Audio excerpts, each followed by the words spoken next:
नमस्कार मित्रों। देश की राजनीति, नरेंद्र मोदी जी प्रधानमंत्री, राहुल गांधी जी विपक्ष के नेता और बिहार की राजनीति पर हम रोजाना चर्चा करते रहते हैं। लगातार चर्चा हो रही है, क्या चल रहा है बिहार के चुनावों में, डेमोग्राफी मिशन को लेकर क्या चल रहा है, प्रधानमंत्री जी क्या कह रहे हैं देश के विकास के लिए, जीएसटी के बचत उत्सव के लिए। आजकल सुना है कि बड़ा बचत उत्सव बहुत तेजी से चल रहा है। बहुत सारी पार्टियां बिहार में लगी हुई हैं चुनाव के लिए कि क्या होगा, महागठबंधन की सरकार बनेगी या नीतीश कुमार जी बने रहेंगे या फिर प्रशांत किशोर जी कुछ करेंगे। लेकिन आज हमने सोचा कि कुछ और बात करते हैं। देश की बात तो होती रहती है, अमेरिका की बात करते हैं, अमेरिका के भारत के साथ रिश्तों की बात करते हैं और अमेरिका में बसे भारतीयों की, हिंदुस्तानियों की बात करते हैं। क्योंकि हमारे मित्र आशुतोष जी आजकल पिछले काफी समय से अमेरिका में घूम रहे हैं। पूरा अमेरिका घुमा, इतना तो मैंने हिंदुस्तान भी नहीं घूमा। तो आशुतोष जी हमारे साथ हैं, तो अनकट विद आशुतोष में बात करेंगे आज अमेरिका और हिंदुस्तान की। आशुतोष जी बहुत बहुत स्वागत है। सुना आप सैन जी फ्रांसिस्को पहुंच गए हैं आजकल। मुझे तो इतने शहरों जी के नाम बिल्कुल। हिंदुस्तान में भी याद नहीं जितने आप अमेरिका में घूम लिए हैं। नहीं, ये मेरा दूसरी बार यहाँ आना हुआ है। करीब 10 साल पहले भी मैं एक बार यहाँ आया था और यहाँ हमारे जी बड़े जानने वाले लोग हैं, हमारे घर के भी जी लोग हैं, तो इसलिए उनसे मुलाकात करनी जी। क्या हो रहा है अमेरिका में? बहुत आपने अंकल सैम से मुलाकात की कि नहीं, कि वो रोज परेशान क्यों है अभी? है। नहीं, व्हाइट हाउस हम लोग ज़रूर गए थे। व्हाइट हाउस के बाहर से हमने देखा वहाँ पे। व्हाइट हाउस जिस तरीके से पूरी दुनिया में दिखाई पड़ता है, वैसा तो जब आप सामने आते हैं बिल्डिंग के, तो आपको हाँ, उस तरीके से तो बिल्कुल दिखाई नहीं पड़ता। एक बहुत सामान्य सी बिल्डिंग दिखाई पड़ती है सामान्य सी और वहाँ बिल्डिंग है उसके और वो उसके बहुत क्लोज तक आप पहुंच सकते हैं। सड़क बहुत छोटा सा सामने है। हाँ, हाँ, बिल्कुल, बिल्कुल। अब तो उन्होंने काफ़ी कुछ बैरिकेड कर दिया क्योंकि करीब मुझे अच्छी तरीके से याद है जब मैं आज से तकरीबन 20-22 साल पहले जब मैं स्कॉलरशिप पे यहाँ आया था, तो उस वक़्त आप व्हाइट हाउस के बिल्कुल करीब तक पहुँच के जा सकते थे। अब तो जी, उन्होंने वो मैं भी सड़क गया बंद था कर तो दी है। बिल्कुल बगल तक वहाँ पर सड़क तक जा हाँ। सकते थे। जी, हाँ, अब वो सड़क उन्होंने बंद कर दिया है और उस सड़क के इस तरफ जो है, वहाँ एक बैरिकेड लगा रहता है और वहाँ पे काफ़ी लोग अपना प्रदर्शन करते रहते हैं, अपनी नाराज़गी ज़ाहिर करते रहते हैं। अमेरिका के अंदर आप जानते हैं कि यहाँ पर प्रदर्शन करने का बिल्कुल अनोखा तरीका होता है। एक अकेला आदमी भी खड़ा होके खड़ा एक होके। तख्ती लेके खड़ा रहता है और वो नारे लगाता है और फिर थोड़ी देर के बाद वो वापस चला जाता है। फिर अगले दिन फिर वही आदमी आता है, उसी जगह पे खड़ा होता है, फिर उसी तरीके से नारे लगाता चला जाता है। तो ये बिल्कुल अपने तरीके का एक अनोखा अनोखा अनोखा देश है और वहाँ लोग इन सब बातों का कोई बुरा भी नहीं मानते। जब तक कि आप हिंसक तरीके से नहीं बल्कि अहिंसक तरीके से अपनी बातों को सामने रखने की कोशिश करते हैं। तो उस संदर्भ में हम देखेंगे, लेकिन ये कह सकते हैं कि इस वक़्त कहीं न कहीं जो अमेरिका के राष्ट्रपति डोनाल्ड ट्रंप है, उनको लेके देश के अंदर नाराज़गी बढ़ती जा रही है। बल्कि मैं आपको ये बताऊँ कि जब हम आपसे बातचीत कर रहे हैं उस वक़्त अमेरिका के अंदर नो किंग करके कैंपेन शुरू हुआ है और उसको लेके पूरी अमेरिका के अंदर इस वक़्त धरना प्रदर्शन हो रहा है। और लोग दरअसल उनको ये बताना चाहते हैं कि आप डेमोक्रेटिकली इलेक्टेड राष्ट्रपति हैं, आप लोकतंत्र के अंदर काम कर रहे हैं, आप अपने आप को बादशाह मत समझिए, आप अपने बादशाह आप को मत बनो। राजा मत समझिए, आप अपने आप को सम्राट मत समझिए। आप भी उसी तरीके से अमेरिका के राष्ट्रपति हैं, जैसे आपके पहले तमाम लोग अमेरिका के राष्ट्रपति हैं और आप जिस तरीके से कानून का उल्लंघन कर रहे हैं, जिस तरीके से संविधान की धज्जियाँ उड़ा रहे हैं, जिस तरीके से मनमाना करने की कोशिश कर रहे हैं, जिस तरीके से लोगों की नौकरियाँ ले रहे हैं, तो आप सारे संविधान को जिस तरीके से ध्वस्त करते हुए अपने आप को राजा की तरीके से बिहेव कर रहे हैं, ये ठीक बात नहीं है। इस बात को लेकर नो किंग करके ये कैंपेन शुरू हुआ है और वो बड़े पैमाने पर लोग इसमें जुट रहे हैं, बड़े पैमाने पर लोग इसमें हिस्सा ले रहे हैं और बड़े पैमाने पर लोग जो है इस मुद्दे को खड़ा करने की कोशिश कर रहे हैं। तो हम ये कह सकते हैं कि जब हम आपसे बातचीत कर रहे हैं, उस वक़्त दुनिया के नक्शे पर भले ही ट्रंप बहुत ही पावरफुल दिखाई पड़ रहे हों, लेकिन दरअसल अपने ही देश के अंदर वो इस वक़्त धीरे-धीरे अलोकप्रिय होते हुए दिखाई पड़ रहे हैं। सर, जैसे आपने कहा कि अलोकप्रिय होते जा रहे हैं, आपको लगता नहीं है कि पिछले बार का उनका कार्यकाल और इस बार के कार्यकाल में ट्रंप काफ़ी बदल गए? एक तो जो किंग वाला ही, मतलब एक सनक जो होती है वो उस तरह से बिहेव कर रहे हैं। खास तौर से जो ट्रंप टैरिफ दुनिया भर में भी उन्होंने लगाया। मुझे बताया गया कि वहाँ पर भी, अमेरिका में भी इसका बहुत विरोध हुआ। इंडस्ट्रीज़ ने भी विरोध किया, कारोबारियों ने भी विरोध हुँ, किया और लोगों ने भी विरोध किया। और कोर्ट में भी उसको लेकर लगातार बात चल रही है। और हर दिन वो एक नए शर्त, नई टैरिफ, नई सनक के साथ आ रहे हैं। यदि हम हिंदुस्तान के साथ ही देखें, मैं अमेरिका पर आऊँगा, लेकिन आप क्या सोचते हैं कि आप जो इंडियन डायस्पोरा के लोग हैं और अमेरिका में भी जो हुँ। सरकार में लोग बैठे हैं, वो भारत अमेरिका के रिश्तों में ये जो टैरिफ की जो दरार है या जो भी बात है, मैं कहूँ कि वॉशिंगटन पे सड़क भले ही बंद कर दी हो, वॉशिंगटन में व्हाइट हाउस के बाहर, ये दरवाजे बंद करने में क्यों लगे हुए हैं ट्रंप? देखिए, एक चीज़ तो हमें बहुत अच्छी तरीके से समझनी चाहिए कि ये एक ट्रम्प कोई सामान्य अमेरिका के राष्ट्रपति नहीं है। वो एक अमेरिका के अंदर पिछले कई सालों से, बल्कि मैं ये कहूँ कि जॉर्ज 9/11 के बाद से जो एक चिंता अमेरिका के मन में लगातार माइग्रेंट्स को लेकर बढ़ती जा रही है, और उसमें एक बड़ा रोल अदा किया है जब 2008 में जो जो पूरी रिसेशन में, मंदी के दौर में अमेरिका चला गया था, पूरी दुनिया मंदी के दौर में चली गई थी, और साथ ही साथ जिस तरीके से बराक ओबामा का उदय हुआ। बराक ओबामा अमेरिका के पहले ब्लैक राष्ट्रपति थे, अश्वेत राष्ट्रपति थे। तो इन तीन चीजों को अगर मिलाकर देखें तो अमेरिका के अंदर एक सोच बड़ी तेजी से प्रबल हो रही है कि जो अमेरिका उनका अपना था, जो जो गोरों का अमेरिका था, जो अपनी अलग तरीके से जिंदगी को जीता था, अब उस जिंदगी को कहीं ना कहीं खतरा महसूस होता हुआ दिखाई पड़ रहा है। तो ये जो असुरक्षा भाव है, इस असुरक्षा भाव को डोनाल्ड ट्रंप ने बहुत कायदे से, बहुत करीने से इसको हवा दी है, और एक तरीके से वो इस वर्ग के लोगों के लिए वो एक संरक्षक के तौर से उभर के सामने आए हैं, उनके एक हितैषी के तौर पर सामने आए हैं, और एक तरीके से उनके रक्षक के तौर पर सामने आए हैं। और लोगों को ये लगने लगा है कि ट्रंप ही वो आदमी है जो बिल्कुल दो टूक बेलौस बात करता है, और जो दरअसल कहा जाना चाहिए था वो कहने की कोशिश करते हैं। बाकी लोग उनके मुद्दों को उतनी मजबूती के साथ नहीं उठाते हैं। आपको जान के बड़ी हैरानी होगी कि अमेरिका के अंदर ऊपर से तो बहुत साफ दिखाई पड़ता है कि बड़ा सेकुलर कंट्री है, डेमोक्रेटिक कंट्री है, लोगों के मन में धर्म जो एक निजी आस्था का प्रश्न है। लेकिन जब ट्रंप चुनाव लड़ रहे थे उस वक्त क्रिश्चियन जो चर्चेस थे, अच्छा। वहां पे बहुत अलग तरीके से कैंपेन चल रहा था, और ये बताने की दरअसल कोशिश की जा रही थी कि देखिए कि एक सेवियर के तौर पर ट्रंप एक सेवियर है जो क्रिश्चियन सोसाइटी को, जो व्हाइट क्रिश्चियन सोसाइटी है, उसको बचा सकते हैं। तो वो जो कैंपेन है, वो कैंपेन ट्रंप के आने के बाद से और मजबूत हुआ है, और उनको लगता है कि जो जमीन उन्होंने दरअसल डेमोक्रेट्स और सेकुलर लोगों ने जो उनसे छीन ली थी, उसको एक बार फिर से रीअसर्ट करने की जरूरत है। लेकिन अंतर्राष्ट्रीय मंच पर जो बात, और यहाँ के बड़े इंटेलेक्चुअल तबके में भी जो बात इस वक्त लोगों को तकलीफ दे रही है, वो ये है कि ट्रंप संविधान को भी मानने की कोशिश नहीं कर रहे हैं, और उनके मनमाने कदमों की वजह से अंतर्राष्ट्रीय स्तर पर भी और देश के अंदर भी एक अजीब सा अनिश्चितता का माहौल बन गया है। और इस अनिश्चितता के माहौल में ना तो आप किसी इकोनॉमिक पॉलिसी को बहुत संतुलित तौर पर देख सकते हैं, ना ही आप किसी और चीज को कर।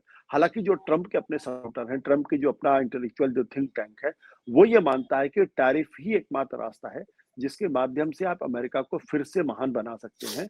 और अमेरिका जो है वो इस बात के लिए मेंटली तैयार है कि जब वो टैरिफ वॉर शुरू करेंगे, जिस तरीके से उन्होंने शुरू किया है, तो शुरुआत के दिनों में या शुरुआत के 1-2 साल में एक हलचल सा होगा, एक कोलाहल सा होगा, लेकिन बाद में इसका फायदा जो होगा वो अमेरिका को ही होगा। तो बहुत गौर से लोग यहाँ इस बात को देखने की कोशिश कर रहे हैं कि जो ट्रंप जिस नीति को लेकर आगे बढ़ रहे हैं, जिसकी वजह जी। से डिस्ट्रक्शन हो रहा है, पूरा सिस्टम पूरी तरीके से डिस्टेबलाइज हो रहा है, क्या उससे वो सारे फायदे होंगे जिस ओर जो ट्रंप इशारा या उनके लोग जिस ओर इशारा कर रहे हैं? और अगर नहीं हुआ तो फिर क्या होगा? क्योंकि एक तरफ अमेरिकन्स के मन में चीन को लेकर भी बड़ी आशंका है कि चीन बड़ी तेजी के साथ बढ़ रहा है। तो अमेरिका जो एक ज़माने में दुनिया का नंबर 1 देश था और लंबे समय तक दुनिया का नंबर 1 देश था, क्या उसकी वो बादशाहत कायम रहेगी या नहीं कायम? तो एक तरीके से मैं कह सकता हूँ कि इस वक़्त जो अमेरिका है, वो बहुत ही अनिश्चितता के दौर से गुज़रता हुआ दिखाई पड़ रहा है। तो सर इस सवाल को यदि मैं ऐसे देखूं कि जो हमारे एशियाई देश हैं और ज्यादातर हुँ। जो डेमोक्रेटिक कंट्रीज है उनमें अक्सर ऐसा होता है कि जब आप जो कहना चाहिए लोकल पॉलिटिक्स है या घर की जो राजनीति है, जब वहां पर अनिश्चितता आपको दिखाई देती है तो हुँ। उसके लिए उसके जवाब में आप एक इंटरनेशनल पॉलिटिक्स में या डिप्लोमेसी में ऐसा कुछ करते हैं जिससे लगे कि देखिए कितना बड़ा काम, महान मैं काम कर रहा हूं और आप हुँ। मेरे खिलाफ खड़े हैं। जो हम पाकिस्तान में भी हम अक्सर देखते हैं कि जब भी वहां पाकिस्तान में अस्थिरता होगी तो वो भारत के खिलाफ जंग की बात, कुछ और बात करते रहेंगे। दुनिया के ज्यादातर देशों में ऐसा होता है। तो डिप्लोमेसी में या इंटरनेशनल पॉलिटिक्स का इस्तेमाल या टैरिफ का भी जो हवा है, हुँ। चाइना पे भी मैं बात करूंगा क्योंकि 100% टैरिफ की बात वहां पर हुई है। लेकिन क्या आप ऐसा समझते हैं कि वो अपनी जो डिप्लोमेसी पॉलिटिक्स है, लोकल पॉलिटिक्स है, डोमेस्टिक पॉलिटिक्स जिसे कहते हैं आप, तो डोमेस्टिक पॉलिटिक्स का जवाब वो इंटरनेशनल पॉलिटिक्स में ढूंढ रहे हैं?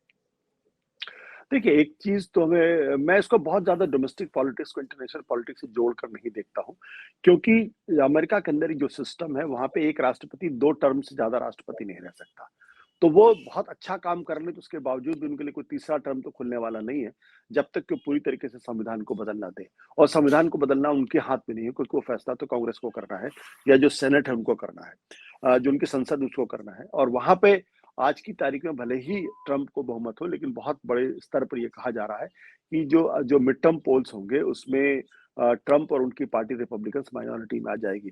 तो लेकिन ये इसलिए ये कहना कि दरअसल वो अपनी तीसरे टर्म की तैयारी कर रहे हैं, वहाँ चूँकि चुनाव जीतना है इसलिए इस तरीके का माहौल बना रहे हैं। दरअसल ट्रंप की और अमेरिका के अंदर एक बड़े तबके की सबसे बड़ी चिंता ये है कि अमेरिका अब उतना पावरफुल नहीं रह गया है।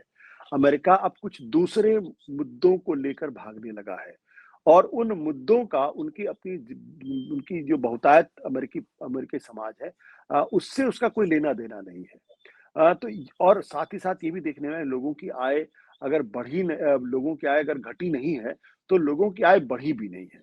तो और महँगाई लगातार बढ़ रही है, तो लोगों का जीवन स्तर भी अब पहले जैसा नहीं रहा है। बल्कि मैं आपको बताऊँ कि एक बड़े वरिष्ठ पत्रकार थे, जिनका ये कहना था कि दरअसल हम लोगों ने जो ज़िंदगी अमेरिका में गुज़ार दी है, हमारी आने वाली पीढ़ियाँ अब कभी भी उस ज़िंदगी को ऐसा नहीं। नहीं जी पाएँगी।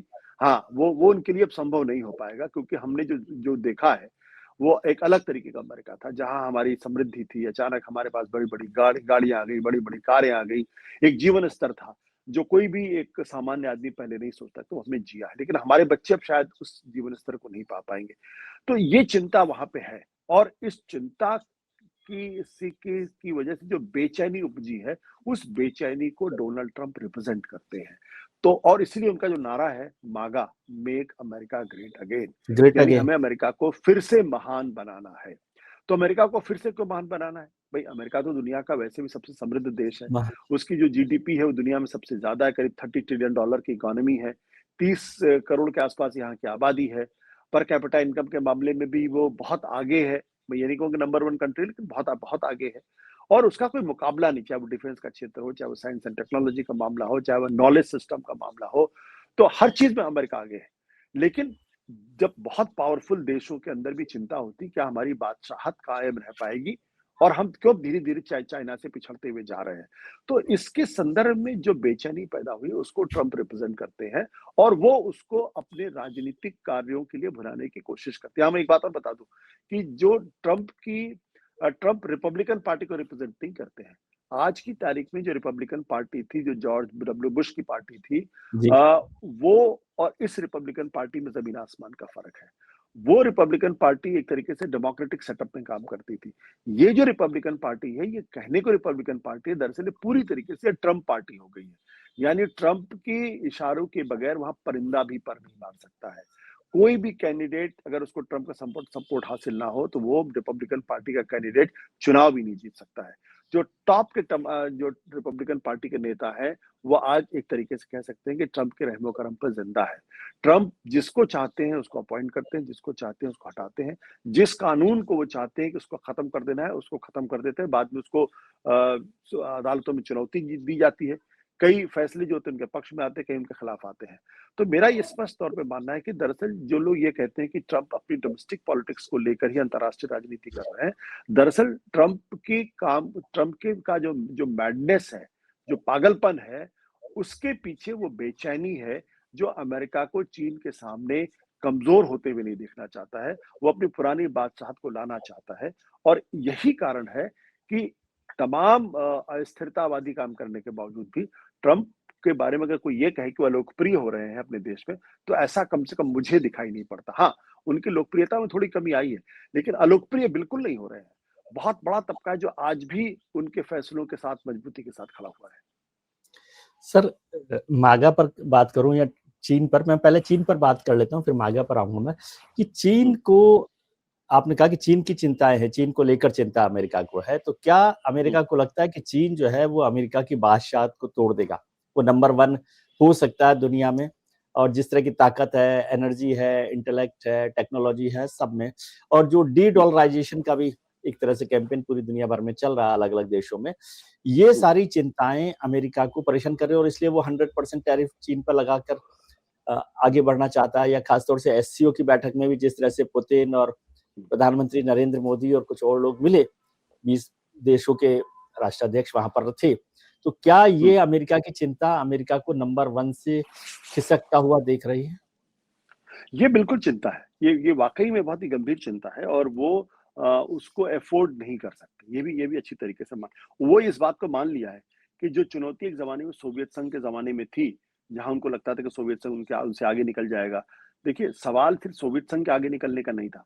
सवाल इस बात का ये था कि जिस अमेरिका ने 1776 में जब आज़ादी हासिल की और उसके बाद जो डेमोक्रेटिक सेटअप और जिन मूल्यों के बारे में उसने बातचीत की है, उनको लगता है कि कम्युनिस्ट गवर्नमेंट या कम्युनिस्ट पार्टियां उसके बिल्कुल विपरीत खड़ी हुई हैं और वो अमेरिका के ऊपर अगर उनका कब्जा हो गया तो उनके जो मूल अमेरिका का जो विचार है वो खत्म हो जाएगा। आज चीन जब पावरफुल हो रहा है, दुनिया की दूसरे सबसे बड़ी देश बन गया है, तो उसकी विचारधारा भी कम्युनिस्ट विचारधारा है एक तरीके से माने, जो राजनीति जो पॉलिटिक्स को लेकर है।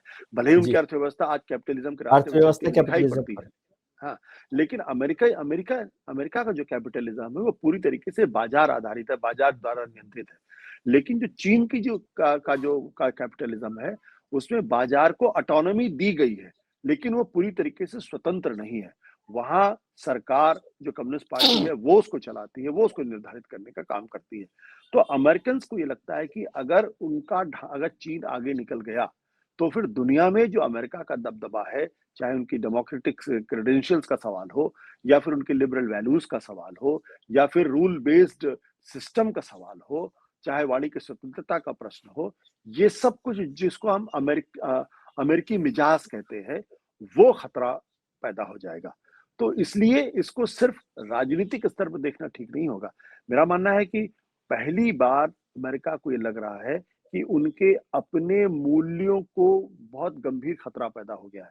उनकी अपनी सोच को बहुत गंभीर खतरा पैदा हो गया है और अगर चीन इस मामले में आगे निकल गया फाइनेंशियली, तो फिर दुनिया जो ज़्यादा। अमेरिकन ड्रीम के बारे में बात करती है, फिर वो अमेरिकन ड्रीम के बारे में बात नहीं करेगी, फिर वो चाइनीज ड्रीम लोगों के लिए चाइनीज़ एक महत्वपूर्ण बात हो जाएगी।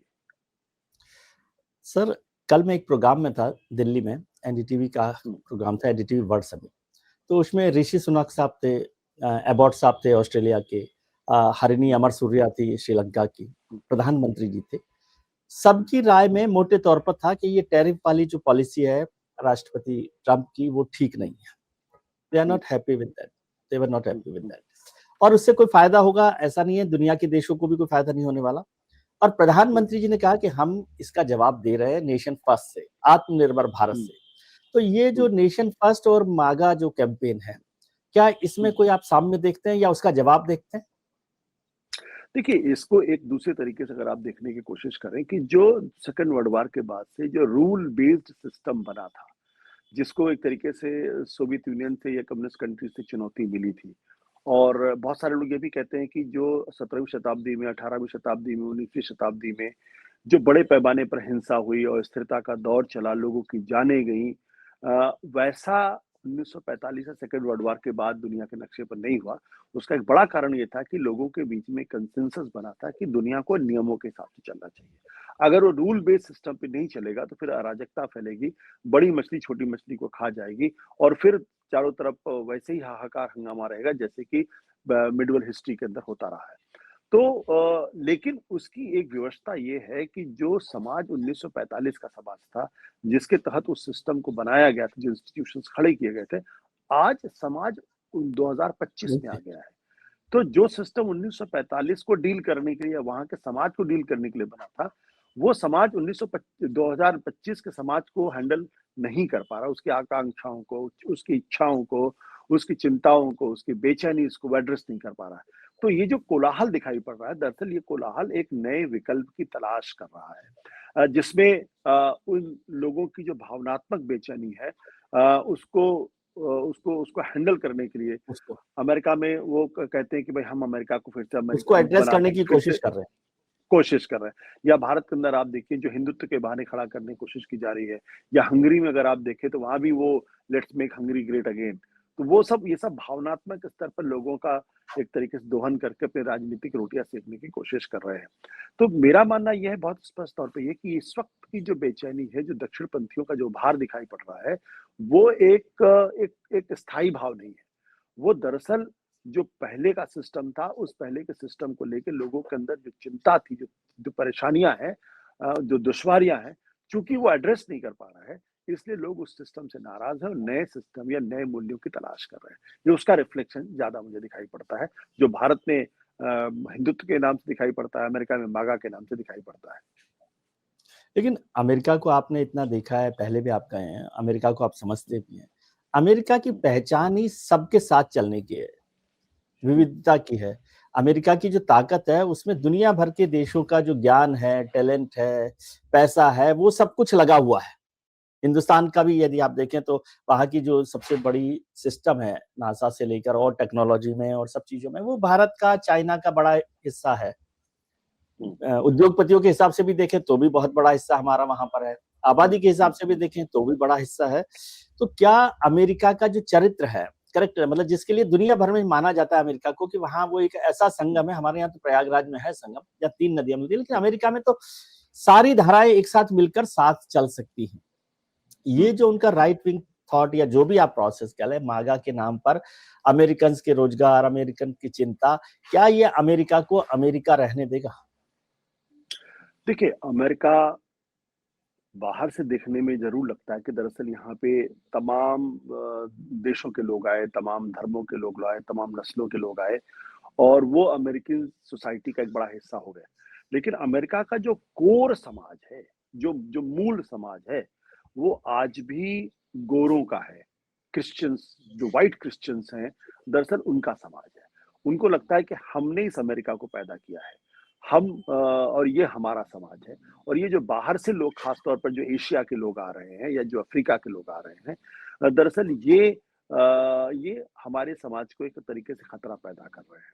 तो जो अमेरिका अपनी डाइवर्सिटी के लिए जाना जाता है, जो अमेरिका अपने प्लूरल प्लूरल थॉट के लिए जाना जाता है, दरअसल उस अमेरिका में आज उसी डाइवर्सिटी का विरोध हो रहा है। आप देखिए ट्रंप के आने के बाद जो जो तमाम विश्वविद्यालयों के अंदर जो डोजे करके सिद्धांत था, जो डाइवर्सिटी वाला जो सिद्धांत था, जी। उसको खत्म करने की कोशिश की जा रही है। तो उनको लगता है कि ये जो डाइवर्सिटी है, ये दरअसल जो अमेरिका का मूल स्वभाव है, मूल अस्तित्व है, उसको खतरा पैदा कर रहा है। और ये चिंता सिर्फ अमेरिका के अंदर नहीं है, ये चिंता अगर आप देखें तो भारत में अगर आप देखेंगे तो भारतीय जनता पार्टी लंबे समय से रोहिंग्या का सवाल खड़ा कर रही है, बांग्लादेशियों का सवाल खड़ा कर रही है। तो मैं ये कह रहा था कि ये जो भारत के अंदर जो जिस तरीके से भारतीय जनता पार्टी बांग्लादेशियों का या रोहिंग्या का सवाल खड़ा कर रही है, दरअसल ये जी आपको आवाज़ आ रही है मेरी? हाँ, बिल्कुल मिल रही है मुझे आवाज़। हाँ, तो ये जो बांग्लादेशियों का जो सवाल खड़ा हो रहा है, ये रोहिंग्या का सवाल खड़ा किया जा रहा है, ये यूरोप के अंदर जिस तरीके से मुसलमानों के खिलाफ जो तरीके से माहौल बनाने की कोशिश की जा रही है, जिस तरीके से फ्रांस में लीपेन नाम की पार्टी फ्रांस खड़ी में भी हो चल रही रहा है है। जी। या जर्मनी के अंदर जिस तरीके से खड़ा खड़ा कोशिश की जा रही है, वो सारी राजनीतिक पार्टियों को, वो तमाम समाज को लगने लगा है कि जो उनका जो मूल अस्तित्व है, अब उसको ये बाहर के लोग आके उसको खतरा पैदा कर रहे हैं। तो ये सवाल सिर्फ रोजगार का सवाल नहीं है। उनको लगता है कि उनकी जो पहचान का सवाल है। सांस्कृतिक पहचान है, उसको भी नुकसान पहुँच रहा है। वो खतरे में पड़ गई है। तो और उसको भावनात्मक स्तर पे जो दक्षिणपंथी पार्टियाँ हैं, वो उसको बहुत करीने के साथ उसको एक्सप्लॉइट कर रही हैं, लोगों के सेंटिमेंट के साथ जुड़ने की कोशिश कर रही हैं और उनको ये भरोसा दे रही हैं कि दरअसल वही असली जो अमेरिकनिज़्म है, जो असली अस्तित्व है, उसको वही बचाने में सक्षम है। बाकी की जो पॉलिटिकल पार्टी जो अपने आप को डेमोक्रेट पॉलिटिकल पार्टी कहती है, सेकुलर पॉलिटिकल पार्टी, वो उसको बचाने में सक्षम नहीं है। तो जो पूरी की पूरी डिबेट आ गई है ना, वो डिबेट इसी बात को लेकर आ गई। तो जो अमेरिका जब आप न्यूयॉर्क में जाते हैं, तो न्यूयॉर्क की सड़कों में मैं आपको बता सकता हूँ कि यहाँ एक स्टडी के हिसाब से तकरीबन 700 भाषाएँ बोली जाती हैं। 700 भाषाएँ बोली जाती हैं और इसीलिए अगर मैंने कहा ना कि आप विविधता की बात है। हाँ, मैनहट्टन पर अगर चले जाएँगे, मैनहट्टन में चले जाएँगे या डाउनटाउन में जाएँगे तो बहुत तरह के लोग वहाँ पर मिल जाएँगे, भाषा के, ज़ुबान के, नस्ल के, धर्म के। इसीलिए अगर आप देखें, तो अगर आप टाइम्स स्क्वायर पर जाएँगे तो आपको पता ही नहीं चलेगा कि आप अमेरिका के अंदर हैं। क्योंकि वहाँ जी। हर दूसरे देश का आदमी आपको दिखाई पड़ जाएगा, हर रंग का आदमी आपको दिखाई पड़ जाएगा, हर बोली का आदमी आपको दिखाई पड़ जाएगा, हर पहनावे का आदमी आपको दिखाई पड़ जाएगा। तो वो उस किस डाइवर्सिटी से लोगों को दिक्कत हो रही है। उनको लगता है कि उनका अपना अस्तित्व खतरे में पड़ता जा रहा है। तो इसलिए ये जो बहुत मौलिक सवाल खड़े हो रहे हैं, ट्रंप के साथ दिक्कत क्या है कि ट्रंप इन सारे सवालों को अपने तरीके से उसका जवाब खोजने की कोशिश कर रहे हैं। उन्होंने जिस तरीके से डिसरप्शन जिसे एक विप्लव शब्द है, जिस तरीके से विप्लव लेकर आए हैं, पूरे सिस्टम को जिस तरीके से हिला दिया है, उससे पूरी दुनिया जो है उलट-पुलट हो गई है। उससे चाइना भी परेशान है, उससे भारत भी परेशान है, उससे खुद अमेरिकन भी परेशान है और इसीलिए अमेरिका में तमाम तरीके के विद्रोह हो रहे हैं। लेकिन मेरा मानना है कि ये सब एक किसी विकल्प की तलाश में ऐसा हो रहा है, ये स्थायी भाव नहीं है। नहीं, लेकिन जब आप ये बात कर रहे हैं कि अमेरिका जैसे देश में एक सांस्कृतिक पहचान को लेकर, इलीगल माइग्रेशन को लेकर जो चर्चा है, उसको आप सांस्कृतिक पहचान का नाम दे रहे हैं, जो अमेरिका में चल रहा है। तो अमेरिका की इस सांस्कृतिक पहचान, इलीगल माइग्रेशन के खिलाफ जो लड़ाई है ट्रंप की, उसका कोई इतना बड़ा विरोध उस तरह से नहीं हो रहा है, एक प्रदर्शन हो रहा होगा। लेकिन जब भारत में हम इसी इलीगल माइग्रेशन की बात करते हो, डेमोग्राफी को चेंज की बात करते हो भारतीय जनता पार्टी, तो हम उसको एक अलग तरीके से नज़रिए से देखते हैं, वो मुसलमानों के खिलाफ कैंपेन की तरह से देखते हैं। तो सांस्कृतिक पहचान जब अमेरिका की चिंता हो सकती है, तो भारत की चिंता को आप वाजिब क्यों नहीं मानते? देखिए सवाल उस चिंता, उस विमर्श का नहीं है। सवाल उस चिंता, उस विमर्श में जब आप नफ़रत का पुट डाल देते हैं, तब प्रॉब्लम पड़ा। जब आप उसको शत्रु भाव से खड़ा कर देते हैं, तब उसको दिक्कत पैदा होती है। जब आप उसको इंसान नहीं मानते, जब आप उसको शत्रु के तौर पर देखने की कोशिश करते हैं, दो किसी भी समस्या के समाधान के 2 रास्ते हो सकते हैं। एक रास्ता वो हो सकता है कि जब आप आपस में बैठ के समस्या का समाधान करने की कोशिश करें, कुछ कानून बनाने की कोशिश करें। दूसरा रास्ता जो है वो हिंसा का रास्ता है। जब ट्रंप की पुलिस सड़क पे घूम रही है, यहाँ पर आज एक बहुत महत्वपूर्ण बात हुई जो मैंने पहली बार महसूस की है, वो ये कि अब आपको ये हिदायत दी जाती है कि जब आप अमेरिका के अंदर बाहर से आए हुए हैं और या आप अमेरिका के भी लोग हैं, तो आप अपना पासपोर्ट अपने साथ लेके चलिए। क्योंकि किसी भी पल कोई भी पुलिस वाला आपको आ सकता है, आपसे पूछ सकता है और अगर आपके पास अपनी पहचान को साबित करने का कोई ज़रिया नहीं है, तो वह आपको डिपोर्ट करने के बारे में सोचने लगेगा। ये जो चिंता है, ये जो तरीका है, ये तरीका ठीक नहीं है। अमेरिका अमेरिकन्स का है, इसमें कोई दो राय नहीं है। अमेरिका में व्हाइट क्रिश्चियंस का बोलबाला, इसमें भी कोई दो राय नहीं है। लेकिन आप ही ने तो अपनी बाहें खोली थी, आप ही ने सबको अपने गले लगाया था और ये जो बाहर के तमाम लोग आए, इनकी वजह से अमेरिका अमेरिका बना, अमेरिकन ड्रीम को लोगों ने पाने की कोशिश की।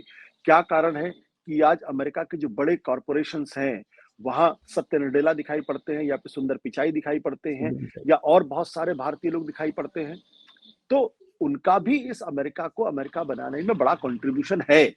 आज जब अचानक आप कहेंगे कि जो 25 साल से यहाँ रह रहा है या 30 साल से रह रहा है कि भाई आप तो बाहर ही, आप वापस जाइए यहाँ से और आपका तो कोई कंट्रीब्यूशन नहीं है, ये अमेरिका सिर्फ हमारा अमेरिका है। ये चीजें लोगों को तकलीफ देती हैं। इसीलिए भारत के अंदर भी इस बात का विरोध होगा और होना भी चाहिए। जब आप नफ़रत को वेपनाइज़ करते हैं, जब आप समस्या का समाधान के लिए बातचीत का रास्ता छोड़कर नफ़रत फैलाने की कोशिश करते हैं, लोगों के बीच में डिवीज़न पैदा करने की कोशिश करते हैं, ये काम अमेरिका के अंदर भी हो रहा। जो भाषा हम हिंदुस्तान के अंदर देखते हैं, देशद्रोही की भाषा, ट्रेटर की भाषा, ये भाषा अब आपको अमेरिका में भी दिखाई पड़ती है। अमेरिका में भी सोसाइटी पूरी तरीके से पोलराइज़्ड है। या तो आप ट्रंप के पक्ष में हैं या आप ट्रंप के खिलाफ हैं। जो ब्यूरोक्रेसी है, उसमें भी या तो आप ट्रंप के साथ हैं या ट्रंप के खिलाफ हैं। अगर आप ट्रंप के साथ नहीं हैं, तो फिर आप देशद्रोही हैं, आप गद्दार हैं, आपकी देशभक्ति पर लोगों के मन में सवाल पैदा हो जाता है। ये तरीका ठीक नहीं है। ज़ाहिर-सी बात है, मैं अपने घर में रहता हूँ, तो अगर मैंने अपने घर के दरवाजे नहीं खोले होते, अगर हमने अपने घर की खिड़कियाँ नहीं खोली होती, तो बाहर की हवा नहीं आती। हमने खुद अपने दरवाजे खोले, हमने खुद अपनी खिड़कियाँ खोली। आज आप कह रहे हैं कि आप वापस जाइए। तो हो सकता है लोगों के आने से समस्या हो और है समस्या, इसमें कोई दो राय नहीं। लेकिन क्या ये तरीका ठीक है? ये प्रश्न है।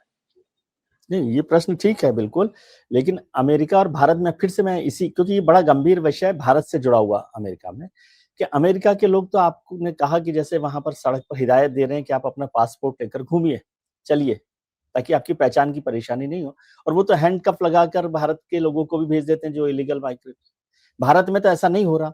भारत में तो एसआईआर की प्रक्रिया हो रही है, भारत में तो एनआरसी की बात हो रही है, भारत में और तरीके के कानूनों की बात हो रही है। और अभी होम मिनिस्टर साहब ने कहा कि वो क्या करेंगे, पहले पहचान करेंगे, फिर डिलीट करेंगे और फिर डिपोर्ट करेंगे।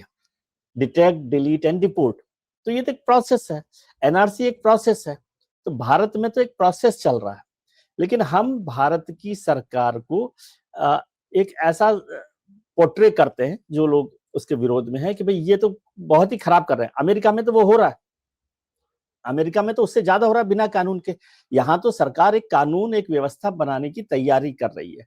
और जो सांस्कृतिक पहचान की अमेरिका चिंता करता हो, वो भारत क्यों ना करे। देखिए, जो बात आप कह रहे हैं, हर देश का और हर सरकार का अपना एक अलग नज़रिया होता है। हम ये यहाँ के लोग ये कह सकते हैं कि भाई देखिए, अमेरिका के अंदर तो लिंचिंग नहीं हो रही है, यहाँ तो लिंचिंग होती थी। ये इसलिए इसलिए ये हर जगह पे ये अपने अपने को अलग-अलग तरीके से रिफ्लेक्ट करती है। मैं जो सवाल खड़ा करने की कोशिश कर रहा हूँ, वो ये सवाल खड़ा करने की कोशिश कर रहा हूँ कि माइग्रेशन अपने आप में एक इश्यू हो सकता है और भारत के अंदर भी ये इश्यू है। आप देखिए कि जब बिहार के लोग जब बम्बई जाते हैं, तो वहाँ उनके साथ अभी पिछले कई दशकों से लगातार मारपीट का सवाल खड़ा हुआ है। और जब भारत के अपने ही लोगों के साथ एक हिस्से के लोग दूसरे हिस्से के लोगों को वहाँ बर्दाश्त नहीं कर पा रहे हैं और उनके साथ मारपीट हो रही है, उनके साथ गाली-गलौज की भाषा में बात की जा रही है। ये मामला सिर्फ बम्बई तक का नहीं है, या अगर आप कर्नाटक के अंदर भी देखें, तो कर्नाटक से भी इस तरीके के सवाल खड़े हो रहे हैं। तो अ, तो अगर अमेरिका के अंदर जो बाहर के लोग जो आए हुए हैं, अगर उनके प्रति रवैया हो रहा है, तो वो भी उसी संदर्भ में देखा और समझा जाना। जो प्रश्न मैंने खड़ा किया, वो सवाल ये कि भई क्या नफ़रत, हिंसा इस समस्या का समाधान है, या फिर अलग-अलग समुदायों के लोग, अलग-अलग धर्मों के लोग आपस में बैठकर इस बारे में बातचीत कर लें, या कोई ऐसा कानून बना दें कि भई 2025 तक जो लोग हिंदुस्तान से या दुनिया के अलग-अलग देशों से जो अमेरिका में आए हैं, उनका तो स्वागत है, लेकिन अब 2025 के बाद किसी का यहाँ स्वागत नहीं होगा। तो एक ऐसा कानून बन जाएगा, तो एक सिविलाइज़ तरीका हो जाएगा इस पूरी समस्या को समाधान करने के लिए या समस्या का समाधान खोजने के लिए। लेकिन अगर आप अनसिविलाइज़ तरीके से, मनमाने तरीके से, अनियंत्रित तरीके से करेंगे, तो फिर उससे विप्लव पैदा होता है, उससे कोलाहल पैदा होता है, उससे लोगों के अंदर बेचैनी पैदा होती है और उससे दिक्कतें पैदा होती हैं। तो ये सवाल महत्वपूर्ण है, लेकिन जिस तरीके से उसको डील करने की कोशिश की जा रही है, वो तरीका गलत है। नहीं, लेकिन मतलब हिंदुस्तान, मैंने वही सवाल आपसे किया, फिर से कहता हूँ कि हिंदुस्तान में तो होम मिनिस्टर कह रहे हैं कि हम डिटेक्ट, डिलीट एंड डिपोर्ट करेंगे। तो ये तो प्रोसेस है ना। ठीक है, वो प्रोसेस है, लेकिन लिंचिंग भी तो हो रही ना, जिसको लेके एक बड़ी चिंता हुई इस देश के अंदर। जिस तरीके से कानून 2 तरीके के कानून हो गए हैं। एक वो कानून हो गया है जो एक समुदाय के लोगों के लिए है, दूसरा वो कानून जो दूसरे समुदाय के लोगों के लिए है। अगर एक समुदाय के लोग अगर कुछ गलत करते हैं, तो उनका घर फौरन बुलडोज़ कर दिया जाता है, उनके लोगों का एनकाउंटर किया जाता है और उनको कहीं न्याय नहीं मिलता है। 4-4 5-5 साल तक लोग जेल के अंदर बंद रहते हैं। उनके बारे में अगर आप बात करेंगे, उनके साथ खड़े होंगे, तो आपको भी आतंकवाद का समर्थक बता दिया जाएगा, आपको अर्बन नक्सल बता दिया जाएगा, आपको पाकिस्तान समर्थक बता दिया जाएगा, आपको के खिलाफ सेडिशन के मुकदमे दर्ज कर दिए जाएँगे और आप फिर लड़ते रहेंगे। तो ये तरीका भी ठीक नहीं है। मैं कहता हूँ कि अगर ठीक अगर है। भारतीय जनता पार्टी को मुसलमानों से कोई प्रॉब्लम है, तो उसका बैठकर समाधान करे ना। कानून एक देश के अंदर 2 कानून नहीं हो सकता। ये तो भारतीय जनता नहीं, तो पार्टी ने भारतीय 90 जनता साल से पार्टी तो कर यही कहती है ना सर कि आप हुँ, मुसलमान और घुसपैठियों को एक कर रहे हैं। हुँ।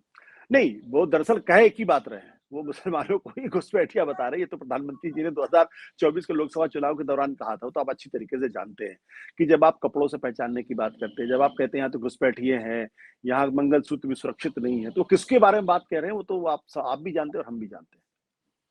सर, आप इतना अमेरिका घूमे हैं, तो इंडियन डायस्पोरा क्या सोच रहा है, ये अमेरिका के पूरे जो डेवलपमेंट चल रहे हैं या चेंजेस चल रहे हैं या ट्रम्प साहब की जो नीति चल रही है, are they happy, are they worried? क्या हो रहा है? अभी वीजा को लेकर भी बड़ी चिंताएं हुई कि वीजा की फीस जिस तरह से बढ़ाई गई। जितने लोगों से हमारा इंटरेक्शन हुआ है, उससे बहुत स्पष्ट है कि बहुत ज़्यादा चिंता है। उनके मन में भी इस बात को लेकर अनिश्चितता है कि उनके साथ क्या होगा। वो जो 25 साल से यहाँ रह रहे हैं, जो यहाँ के नागरिक हो गए हैं, या जो भी नागरिक नहीं हुए हैं, या जिनके जिनके बच्चे यहाँ पैदा हुए हैं, वो यहाँ रहने लगे हैं, तो उनके मन में चिंता है कि अब उनका क्या होगा। वो भी डरे हुए हैं, उनके अंदर भी बहुत सहमे हुए हैं, उनके अंदर भी अनिश्चितता है, उनके अंदर भी बेचैनी है। उनको समझ में नहीं आ रहा है कि भई उनकी गलती क्या है? जब वो आए तो अमेरिका ने उनका स्वागत किया, उन्होंने यहाँ अपना बिज़नेस जमाया, वो यहाँ पे उन्होंने अच्छी-अच्छी नौकरियाँ कर रहे हैं और यहाँ के बड़े इन्फ्लुएंशियल कम्युनिटी वो गिने जाते हैं। लेकिन जब उनको आप माइग्रेंट कह के विदेशी बताने की कोशिश करते हैं, तो उनको चिंता होती है, उनको तकलीफ होती है। तो मैं ये कह सकता हूँ जितना मैंने लोगों से इंटरैक्ट किया है, जितना मेरी उनसे बातचीत हुई है, कि उनके अंदर बहुत अनिश्चितता का भाव हो गया है। और जिनको ग्रीन कार्ड नहीं मिला है, उनको भी बहुत मन में तकलीफ है। जो यहाँ के नागरिक बन गए हैं आधिकारिक तौर पर, उनके अंदर तो चिंता नहीं है, लेकिन उनको अपने बच्चों को लेके चिंता हो गई है कि कहीं ऐसा तो नहीं कि आज जो स्थिति है, कल वो उनके लिए कोई दूसरी बच्चों स्थिति को पैदा लेकर हो भी। जाए। हाँ, क्योंकि अब ये कहा जाने लगा है कि जो बच्चे यहाँ पैदा होंगे, अगर उनके माँ-बाप यहाँ के ओरिजिनली नहीं है, तो उनको नागरिकता नहीं मिलेगी। कुछ इस तरीके की बातें भी हो रही हैं, तो चिंताएँ हैं और ये चिंताएँ बड़ी स्वाभाविक सी चिंता है। और बहुत सारे लोग अपना बेस जो है, वो रिलोकेट करने के बारे में भी सोच रहे हैं कि क्या उनको अमेरिका में ही बेस करना चाहिए या अमेरिका के बाहर यूरोपियन कंट्रीज़ में भी अपनी अपनी कुछ रास्ता निकालने की कोशिश करनी चाहिए या खोजना चाहिए। आखिरी सवाल सर, अभी संजय बारू साहब हैं जो प्रधानमंत्री मनमोहन सिंह जी के एडवाइजर भी रहे, मीडिया एडवाइजर भी रहे, दुनिया भर में घूमे, उनकी एक किताब आई। तो उनसे मैं बात कर रहा था तो उन्होंने एक सवाल किया कि जब आप इंडियन डायस्पोरा के लोग, जब प्रधानमंत्री जी जाते हैं या और लोग जाते हैं तो बड़ा झंडा-वंडा लेके भारत माता की जय और जिंदाबाद और द ग्रेट कंट्री इंडिया और ये सब बातें करते हैं। तो वो बड़ा मतलब थोड़ा-सा टफ क्वेश्चन है उनके मेरे हिसाब से। वो कहते हैं यदि हुँ। ये इतना ही नारा आपको लगाना है भारत माता की जय और भारत बहुत महान हो गया, तो फिर वहाँ क्यों कर रहे हैं? यहीं आ जाएँ, भारत को और महान बनाएँ। क्या कोई इंडियन डायस्पोरा के लोग अमेरिका से भारत आने की सोच रहे हैं? उल्टा फिगर तो ये है कि करीब-करीब 20 लाख लोग हिंदुस्तान की नागरिकता छोड़कर चले गए दुनिया के दूसरे देशों में। हकीकत ये है कि यहाँ इंडियन डायस्पोरा का जो बहुत बड़ा हिस्सा है, उनमें से शायद ही कुछ लोग होंगे जो वापस हिंदुस्तान में जाके बसना चाहेंगे। क्योंकि जो सुविधाएँ उनको यहाँ उपलब्ध हैं, जिस तरीके की अच्छी ज़िंदगी वो यहाँ जी रहे हैं और बहुत अच्छी ज़िंदगी यहाँ हिंदुस्तानी जी रहे हैं, वो उनको लगता है वहाँ संभव नहीं है। तो भारतीय होना एक अलग प्रश्न है, लेकिन अमेरिकी नागरिक होना एक अलग तरीके का प्रश्न है। हमें बहुत सारे ऐसे लोग मिले जो दरअसल है तो भारतीय, भारत के बारे में दिन-रात सोचते हैं, भारत के बारे में दिन-रात की चिंताएँ होती हैं। लेकिन क्या जब मैं उनसे सवाल पूछता हूँ, क्या अपने बच्चों को आप अमेरिका की की जगह बजाय भारत भेजोगे वापस? तो उनका जवाब शून्य होता है। वो बिल्कुल अपने बच्चों को वापस हिंदुस्तान भेजने के लिए तैयार नहीं है। क्योंकि उनको लगता है कि जो जो मौके उनको मिले या जो मौके उनके परिवार वालों को मिल सकते हैं, उनके बच्चों को मिल सकते हैं, वो हिंदुस्तान में नहीं मौका मिल सकता। तो वो भावनात्मक स्तर पर ज़रूर भारत के साथ जुड़े हुए हैं। अपनी अपनी जड़ों की तरफ वो लगातार तलाशते रहते हैं। लेकिन जो व्यावहारिकता यही है कि वो वापस नहीं जाना चाहते। वो यहीं आके बस गए हैं और वो पूरी तरीके से अमेरिकी नागरिक हैं। और जब अमेरिकी नागरिकता उनको मिलती है, तब उनसे एक सवाल पूछा जाता है कि अगर अमेरिका के ऊपर अटैक होगा तो आप किसके साथ खड़े होंगे? अगर ये सवाल कल हो जाए कि आपको नागरिकता हम दे रहे हैं, लेकिन अगर आप भारत और अमेरिका के बीच में जंग हो, तो आप किसके साथ खड़े होंगे? तो क्या उनका ये जवाब होगा कि वो भारत के साथ खड़े होंगे? कतई नहीं। अगर आप अमेरिकी नागरिक हैं, तो फिर उनका जवाब ये होगा कि हम अमेरिका के साथ खड़े रहेंगे। तो ये जो ये जो अ, ये जो प्रधानमंत्री नरेंद्र मोदी के आने के समय जो राष्ट्रवाद का जो ज्वार दिखाई पड़ता है, उनमें से अगर आप किसी से भी पूछेंगे, तो भारत वापस नहीं लौटना चाहता। शायद कोई इक्का-दुक्का होगा जो बहुत देशभक्ति की बात देशभक्ति की भावना से आह्लादित होके वापस जाना चाहे। शायद ही कोई होगा। मैं तो कह रहा हूँ कि शायद हज़ारों में भी शायद 1-2 लोग मिल जाए तो बहुत बड़ी बात होगी। कोई तो भी ये वापस स्यूडो नहीं आएगा। नेशनलिज्म तो नहीं कह रहे आप इसको? अब मैं इसको कोई और शब्द का इस्तेमाल नहीं करना चाहूँगा, लेकिन ये हकीकत है। आशुतोष जी सैन फ्रांसिस्को में हैं, तो बार-बार कोशिश हमारी हो रही थी कि उनके साथ बातचीत हो। कुछ और सवाल भी हो सकते थे, लेकिन उनके कनेक्शन में, नेटवर्क में प्रॉब्लम हो रही है। तो अभी हम बातचीत को विराम देते हैं और हम चाहेंगे कि जो ये चर्चा हुई है अमेरिका और भारत के रिश्तों को, आप इसे देखें और उसको एक नए आईने में, नए विचार के तौर पर आप देख सकते हैं। बहुत-बहुत शुक्रिया आशुतोष जी का। आप अपना ख्याल रखिए और उनका ख्याल रखिए, जो आपका ख्याल रखते हैं। अपने मित्रों, परिजनों, रिश्तेदारों के साथ खुश रहिए, मस्त रहिए, स्वस्थ रहिए, व्यस्त रहिए। नमस्कार, प्रणाम, आभार।